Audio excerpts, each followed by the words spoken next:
हाय, hello, मी भूमिका.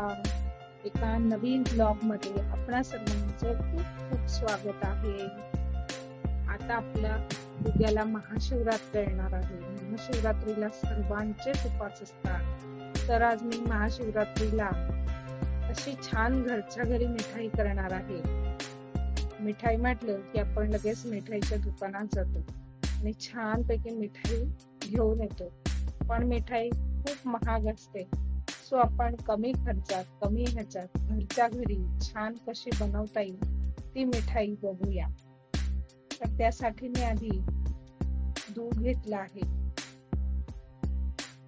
कढईमध्ये घ्यायचं, म्हणजे जाड बुडाच्या भांड्यात घ्यायचं. माझ्याकडे स्टीलची कढई होती म्हणून मी त्यात घेतलं. असं छान 3 कप दूध घेतलं आहे मी आणि गॅसवर उकळायला ठेवलं आहे. पण दूध गॅसवर ठेवलेलं आहे तर ते सारखं ढवळत राहायचं आहे, जेणेकरून खाली लागणार नाही. दुसरीकडे काय केलं, नारळ होता माझ्याकडे, अख्खाच्या अख्खा मी तो फ्रीज मध्ये ठेवून दिला. फ्रीज मध्ये म्हणजे फ्रीजरला 7 ते 8 तास छान ठेवला फ्रीजरला आणि नंतर त्याचं साल काढून तो फोडला. त्यातला छान गोटा बाहेर निघाला, पाण्यासकट गोटा निघाला आणि तो गोटा ना मी छान सिलरने त्याचे साल काढून घेतले, म्हणजे काळी पाट असते त्याची ती सगळी काढून घेतली. छान पांढरा शुभ्र, बघा गोटा किती सुंदर पांढरा शुभ्र झाला. आणि ती साल आहे ना आपण चटणीला वगैरे वाटणाला ती अशी वापरू शकतो. तर आता तो गोटा झाला, तर पण त्यातलं पाणी आता छान मी असा कापून घेणार आहे चाकूने, की जेणेकरून पाणी भांड्यात पडेल. पांढरा शुभ्र नारळाचा गोटा खूप सुंदर झाला. मी बऱ्याचदा मला मिठाई बनवायची असली तेव्हा मी असंच करते की नारळ फ्रीजरला ठेवते 7-8 तास आणि तो छान साल काढून फोडला की त्यातला आतला गोटाचा गोटा बाहेर येतात. तुम्ही पण करून बघा. सुंदर पटकन नारळ निघतं आतमधलं, म्हणजे चाकूने काढायचं वेळ येत नाही. आणि चाकूने जर का काढलं तर आपल्या हातालाही लागू शकतं ते. त्यापेक्षा असं करायचं पटकन. एकीकडे आपण दूध उकळायला ठेवलेलं आहे आणि सारखं ते मधनं ढवळत राहायचं आहे की जेणेकरून खाली लागणार नाही. तर आपण ते नारळ, तो गोटा पाणी काढून घेतलं होतं. आता त्याला छान बारीक तुकडे करून घेणार आहे. आपण काय केलं, 3 कप दूध घेतलं होतं तर 1 कप नारळाचा तुकडे घेणार आहोत. ते पण बारीक बारीक चिरून घ्यायचे आणि ते मिक्सरच्या भांड्याला घ्यायचे.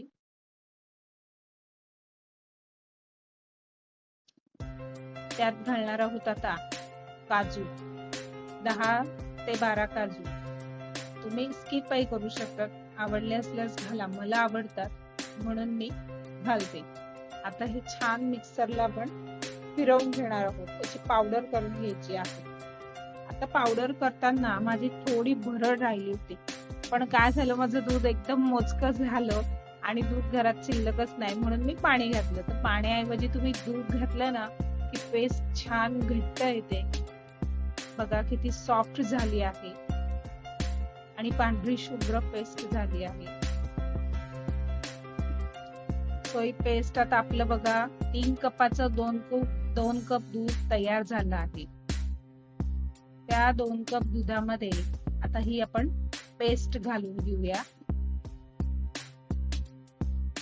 गॅस हे सर्व करताना गॅस मीडियम फ्लेम वरच ठेवायचा आहे की जेणेकरून भांड आतलं जळणार नाही. भांड्याच्या आतलं दूध, थोडे शब्द माझे मागे पुढे होत आहेत, थोडं समजून घ्या. असं छान पेस्ट टाकल्यानंतरही तुम्ही सारखं त्याला ढवळत राहायचं आहे की जेणेकरून त्याच्या गाठी होणार नाही आणि ते सर्व मिक्स होईल छानपैकी दुधामध्ये.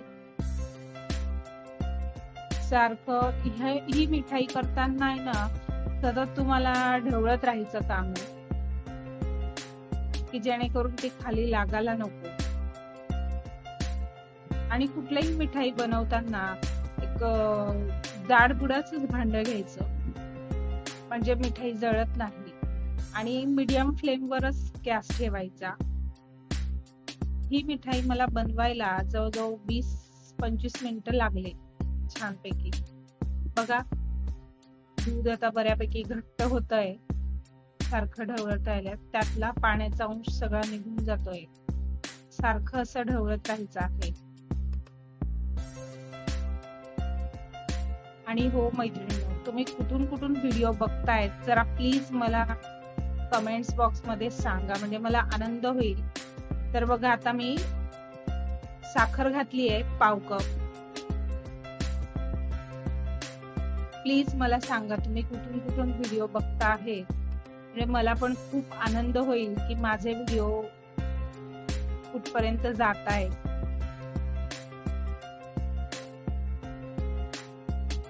साखर घातल्यावर पण हलवायचं आहे छानपैकी. आणि आता मी मिल्क पावडर घातली आहे, 3 टेबलस्पून घातली आहे. मिल्क पावडर हलवताना घालताना सुद्धा सतत ढवळत राहायचं आहे. मिल्क पावडरने घट्टपणा येतो. आता माझ्याकडे स्टीलची कढई होती, त्यामुळे मी स्टीलच्याच कढईमध्ये केलं आहे. नॉनस्टिकची कढई नव्हती, त्यामुळे नॉनस्टिक मध्ये केलं तर छानच, एवढूसही लागत नाही, कढईला चिकटत नाही. पण माझ्याकडे स्टीलची होती म्हणून थोडी चिकटलं आहे ते.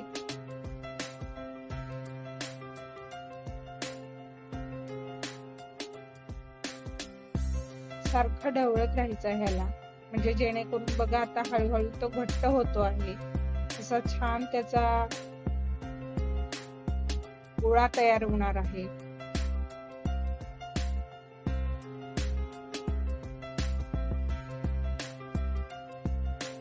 हे गोळा करताना एका बाजूला मी पिस्त्याचे असे छान उभे काप करून घेतले आहे. मस्त बघा, आता बऱ्यापैकी छान ड्राय झालं आहे ते. आता हे मिश्रण आपण थंड करायला ठेवणार आहे. छान त्याचा असा डव होणार आहे आता थंड झाल्यावरती.